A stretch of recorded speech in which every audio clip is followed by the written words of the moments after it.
فکر و خبر پر دیکھیے ملکی و عالمی احوال سے جڑی کچھ اہم اور خاص خبریں۔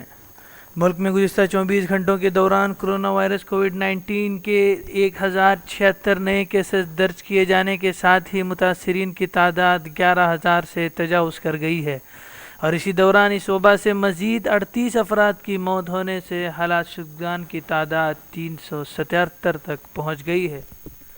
کورونا کے قہر میں دن بدن اضافہ ہو رہا ہے۔ مرنے والا ہر تیسرا فرد مہاراشٹر سے ملک بھر میں پائے جانے والے مصدقہ مریضوں میں سے سب سے زیادہ تعداد مہاراشٹر میں پائی جا رہی ہے۔ ہریانہ 20 اپریل کے بعد معاشی سرگرمی مرحلہ وار شروع ہونے کا امکان۔ حکومت ہریانہ نے کہا کہ 20 اپریل تک کورونا کے موجودہ حالات کا جائزہ لیا جائے گا، اور جہاں کورونا انفیکشن کے نئے معاملے نہیں آئیں گے وہاں کچھ شرائط کے ساتھ صنعتی اور معاشی سرگرمیاں شروع ہوں گی۔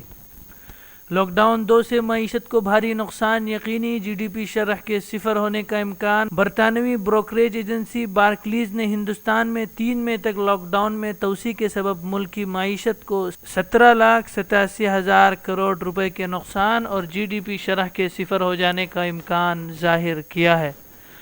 راہل گاندھی اور پرینکا گاندھی نے ایک بار پھر کورونا ٹیسٹ کی سست رفتاری پر سوال اٹھاتے ہوئے مرکز کی مودی حکومت کو نشانہ بناتے ہوئے راہل گاندھی نے کہا کہ اس نے ٹیسٹ کٹس کی خریداری میں تاخیر کی ہے۔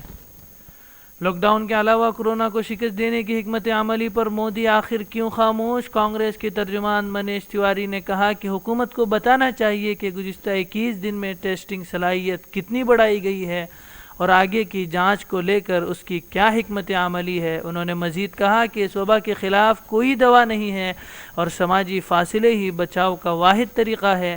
اس میں ٹیسٹنگ بہت ضروری ہے، لہذا حکومت کو بتانا چاہیے کہ گزشتہ 21 دن میں ٹیسٹنگ صلاحیت کتنی بڑھائی گئی ہے اور آگے کی جانچ کو لے کر اس کی کیا حکمت عملی ہوگی۔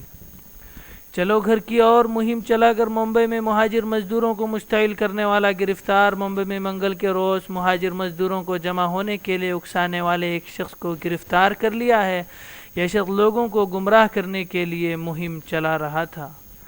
کانگریس پارٹی کی جنرل سیکریٹری پرینکا گاندھی نے مطالبہ کیا ہے کہ حکومت غریب مزدوروں کو ان کے گھر بھیجنے کے انتظامات کرے۔ اس دوران انہوں نے مرکزی حکومت کے لاک ڈاؤن کے فیصلے پر بھی کئی سوالات کھڑے کیے ہیں۔ انہوں نے حکومت پر شدید نکتہ چینی کرتے ہوئے ایک ٹویٹ پیغام میں کہا کہ آخر ہر بار ہر مصیبت غریبوں اور مزدوروں پر ہی کیوں پڑتی ہے؟ ان کے حالات کے پیش نظر فیصلے کیوں نہیں کیے جاتے؟ انہیں بھگوان بھروسے کیوں چھوڑ دیا جاتا ہے؟ بھارتی ریلوے نے ملک گیر نافذ لاک ڈاؤن میں اضافے کے وزیر اعظم نریندر مودی کے اعلان کے بعد 3 مئی کی آدھی رات تک ہر قسم کی مسافر ٹرینوں کی آمد و رفت پر عائد پابندی میں توسیع کر دی ہے۔ تمام مسافر ٹرینوں کی معطلی کی وجہ سے 15 اپریل تا 3 مئی کے درمیان بک کیے گئے تمام 39 لاکھ ٹکٹوں کو منسوخ کر دیا گیا ہے۔ لاک ڈاؤن 2 وزارت داخلہ نے جاری کیے رہنمایانہ خطوط۔ نئے رہنمایاں خطوط کے مطابق کھانے پینے کی تمام شعبوں کو لاک ڈاؤن سے چھوٹ دی جائے گی۔ اس کے ساتھ ہی دیہی علاقوں میں تمام فیکٹریاں کھولنے کی اجازت ہوگی۔ نئی ہدایت کے مطابق منریگا کے کاموں کو بھی اجازت دی جائے گی، جس کے تحت کہا گیا کہ آبپاشی اور پانی کے تحفظ کو ترجیح دی جانی چاہیے۔ ملک میں اناج، ادویات اور روزمرہ کی دیگر چیزوں کا کافی ذخیرہ ہے۔ امت شاہ نے دیا ہے بڑا بیان، کہا کہ وزیر داخلہ کی حیثیت سے میں عوام کو دوبارہ یقین دلاتا ہوں کہ ملک میں اناج، ادویات اور دیگر روزمرہ کی چیزوں کے کافی ذخائر ہیں، لہذا کسی بھی شہری کو پریشان ہونے کی ضرورت نہیں ہے۔ سپریم کورٹ نے حال ہی میں جانے مانے قلمکار اور کارکن آنند تلتمبڑے کی ضمانت کی عرضی خارج کی تھی، جس کے بعد مبینہ طور پر تشدد بھڑکانے کے الزام میں یو اے پی اے کے تحت کیس درج کیا گیا تھا۔ کورٹ نے 1 ہفتے کے اندر ان کو سرنڈر کرنے کو کہا تھا، جو کل ختم ہوئی تھی۔ انتظامیہ کی اس طرح کی کارروائی اور عدلیہ کی اندیکھی کو لے کر رہنماؤں، کارکنان اور قلمکاروں نے تنقید کی ہے۔ گرفتاری سے پہلے 13 اپریل کو تلتمبڑے نے ملک کے نام لکھا خط کہا، امید ہے آپ اپنی باری آنے سے پہلے بولیں گے۔ مزید کہا کہ میں دیکھ رہا ہوں کہ میرا ہندوستان برباد ہو رہا ہے۔ میں آپ کو اس طرح کے خوفناک لمحے میں ایک امید کے ساتھ لکھ رہا ہوں۔ آج بڑے پیمانے پر تشدد کو بڑھاوا مل رہا ہے اور لفظوں کے مطلب بدل دیے گئے ہیں، جہاں ملک تباہ کرنے والے محب وطن بن جاتے ہیں اور عوام کی بے لوث خدمت کرنے والے غدار۔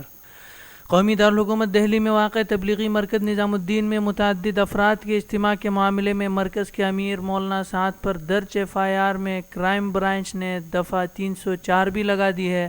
بتا دیں دفعہ 304 عائد ہونے کے بعد مولانا پر غیر ارادی طور پر قتل کا مقدمہ چلے گا۔ تبلیغی جماعت کے خلاف ٹویٹر #، چلانے کے تعلق سے سپریم کورٹ میں عرضی۔ تبلیغی جماعت سے متعلق خبروں کی تشہیر اور پھیلاوے کے سلسلے میں میڈیا پر پابندی لگانے سے سپریم کورٹ کے انکار کے ایک دن بعد اس طرح کی ایک اور عرضی عدالت عظمیٰ میں دائر کی گئی ہے۔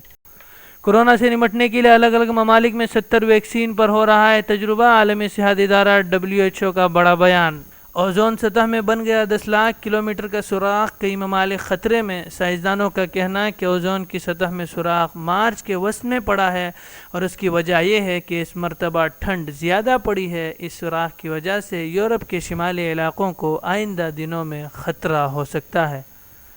مزید خبروں کے لیے رخ کریں www.fikrokhbar